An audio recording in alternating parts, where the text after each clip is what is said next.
kweli mjoko amesema kwamba nilipompeleka Diamond kwenda kuangalia gorofa langu namna ambavyo ujenzi unaendelea, Diamond ndio hatonipa chochote kwa sababu eti akinipa hela eti Santos atasikia uchungu, Momo atasikia uchungu kunipa. Diamond kafunua fursa kwa ndugu zake wote.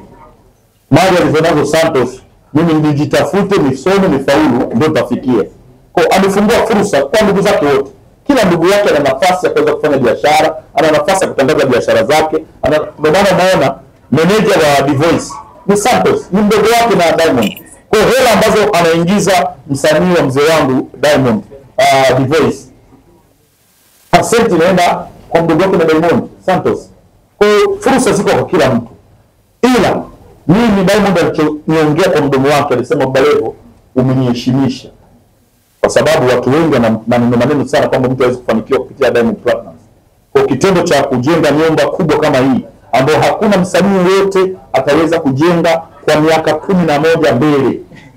Haiwezekani. Ukienda kwa nyumba ya ule Mkenya, inazungumzia East Africa ukienda kwa Calligraph, nyumba yake pale Kenya ambayo wanatamba ina ngazi nyingi kama kanisa. Ina ngazi nyingi sana kama kanisa. Kwanza ngazi ni chache, lift ndio kubwa. Kwa hiyo kupandisha watoto na kuwashusha watoto kupanda ngazi nyingine. Hii kama unaelewa. Kwa hiyo mtu anakuja kushindana na mimi na naamini atakuja kunishinda ni Diamond mwenyewe. Kwa sababu Diamond ile nyumba aliyojenga sio nyumba, ni zaidi ya mall. Ni kama Mlimani City ile yote imeelelewa. Okay. Unaona hiyo? Ikitokea